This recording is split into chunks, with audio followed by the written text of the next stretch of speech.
deskonstruksi pemikiran Ibnu Al-Arabi itu tidak semudah itu dalam memahami arti kesatuan wujud atau wahdatul wujud manusia. Lewat filsafat kemanusiaan, kecuali bagi orang yang berkutat dalam dunia filsafat Islam. Nah, di sini saya akan mencoba menguraikan arti dari kalimat esensi manusia lewat filsafat manusia Arabi. Jadi, filsafat manusia adalah kajian tentang hakikat manusia dan berbagai macam karakteristik yang dimiliki serta pengaruhnya dalam kehidupan. Kita tahu bahwa Arabi ini adalah salah satu tokoh filosof Islam dan mempunyai kontribusi besar dalam dunia filsafat Islam. Ia adalah filsuf yang banyak menaruh perhatian tentang akar penciptaan manusia dikaitkan dengan ilahi. Ia banyak membahas tentang realitas itu sendiri, yaitu realitas wujud antara ada atau mengada ataupun yang mewujudkan hal tersebut. Wujud dalam Islam disebut al-haq atau wahdatul wujud dalam ajaran al-Halaj oleh Syekh Siti Jenar, yang merupakan nama lain dari Tuhan, yaitu wujud dalam dirinya sendiri, tersembunyi maupun tersingkap.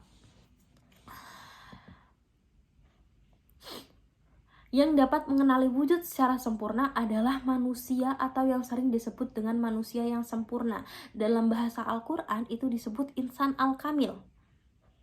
Nah, wujud itu tidak bisa dikenali oleh siapapun dan apapun kecuali wujud itu ingin dikenali.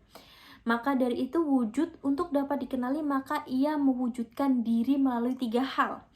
Yang paling fundamental yaitu alam semesta melalui diri dan kitab suci Al-Quran sebagai kunci untuk membuka pintu ke alam semesta dan wujud itu sendiri. Nah, semesta itu adalah manusia sempurna yang dihubungkan dengan 2 aspek yang bertentangan dari realitas ilahi yang unik, yaitu antara sifat binatang atau malaikat. Dalam bahasa Al-Ghazali disebut dengan hewani dan malaikat. Dengan kata lain, manusia berada di antara dunia yang penuh dengan kefanaan dan kekekalan.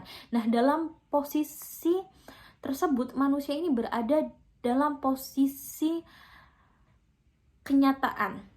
Nah, manusia yang sempurna adalah manusia yang benar-benar menyadari bahwa dalam dirinya itu dipenuhi oleh potensi spiritual dan masuk ke dalam ruang keesaan Tuhan yang menjadi potensi dari segala keberadaan, sebagaimana dalam ungkapan Sufi, barang siapa yang mengenali dirinya maka ia mengenal Tuhannya, karena esensi ketuhanan itu melekat pada dirinya. Nah, kembali ke filsafat manusia. Filsafat manusia itu merupakan integral dari sistem filsafat yang mengkaji hakikat manusia. Nah, hakikat manusia itu bukan persoalan fisik, namun apa yang ada di balik tubuh, kebudayaan, dan hubungannya dengan Tuhan, dan dalam bahasa Al-Quran adalah hablum minallah dan minan nas.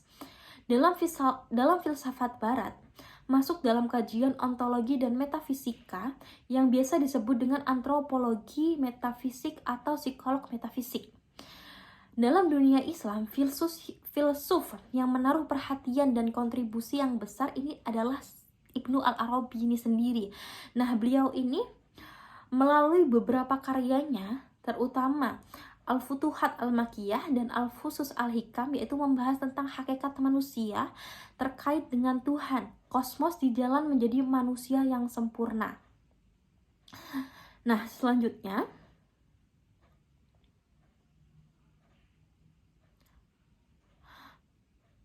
manusia dan alam sangat terkait dengan Tuhan. Semua yang ada bersumber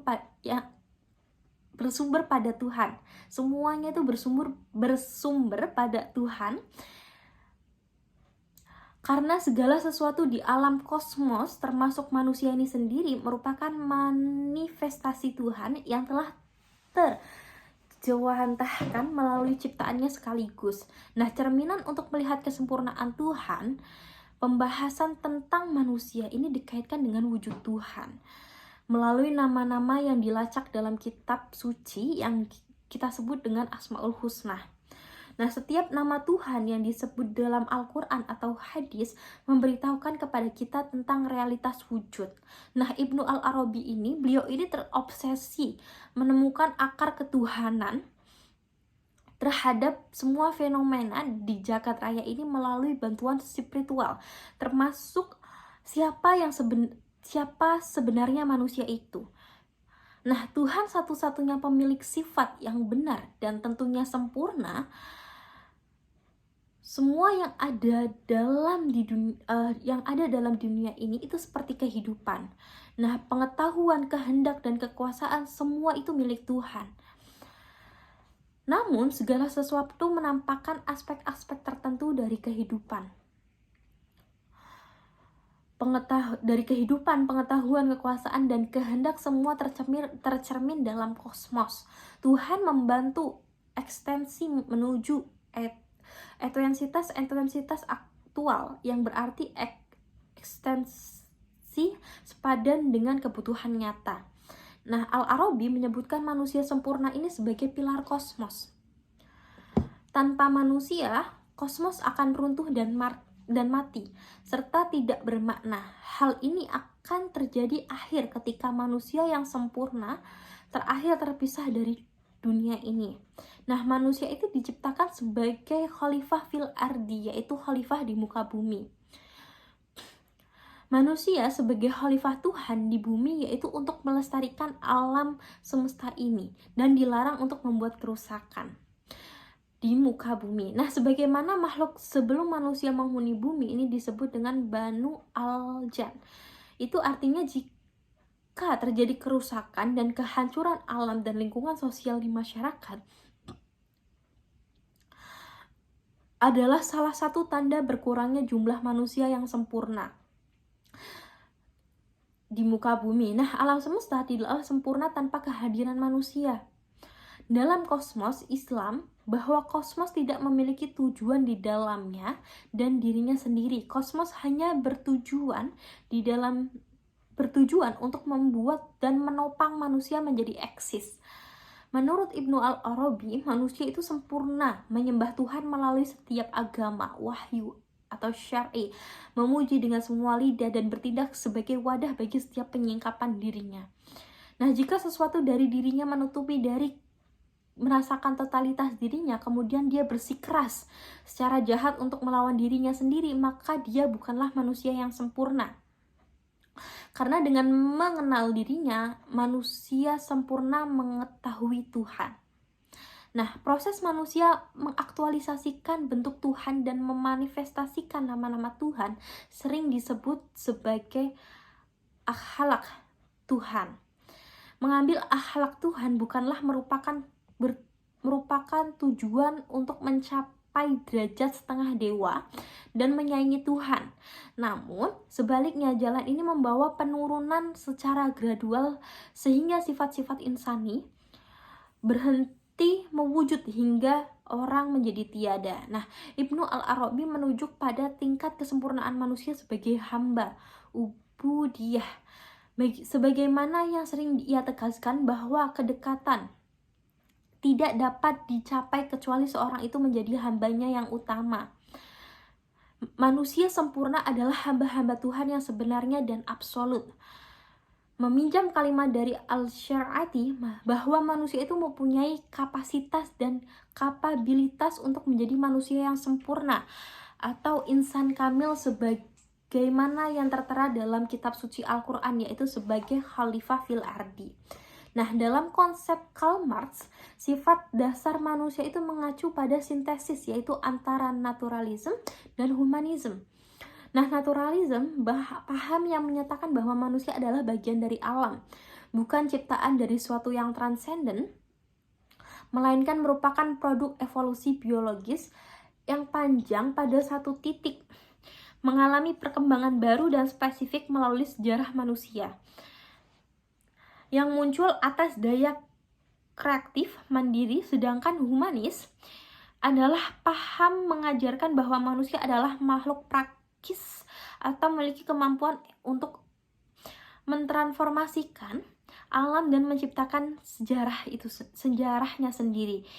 Ini pengertian bahwa manusia memiliki kendali atas kekuatan alam, yang dengan kendalinya dia dapat menciptakan lingkungan manusianya sendiri, mampu mengembangkan kapasitas diri dan mampu memenuhi kebutuhan-kebutuhan hidupnya yang kemudian menjadi titik awal pengembangan diri berikutnya. Inilah yang dalam konsep Islam itu disebut dengan khalifah fil ardi. Oleh karena itu, dalam intensifkan hakikat manusia lewat filsafat manusia, sebuah deskonstruksi filsafat manusia Ibnu Al-Arabi, ini dimaksudkan agar manusia ini mengambil hikmah bahwa manusia adalah makhluk Tuhan yang dititipkan ke muka bumi ini untuk menjadi seorang khalifah. Karena hakikat manusia adalah manusia yang sempurna, yang mampu menghadirkan setiap nama Tuhan dalam kehidupan yang nyata. Manusia sempurna adalah tujuan Tuhan dalam menciptakan kosmos. Seluruh alam semesta ini tidak ada yang diciptakan, termasuk malaikat, tanpa kehadiran manusia. Jadi itu singkat penjelasan tentang hakikat manusia menurut Ibnu Al-Arabi. Nah, saya kutip sedikit. Dalam dirimu itu ada hewan, tumbuhan, bahkan bisa ada jin, setan, malaikat, alam semesta. Jadi Allah tuh meringkas seluruh ciptaannya itu pada diri manusia, pada diri manusia. Dan bahkan ia meniupkan sebagian dirinya itu pada manusia. Itu hakikat manusia. Jadi sekian penjelasan dari saya, kurang lebihnya mohon maaf. Terima kasih.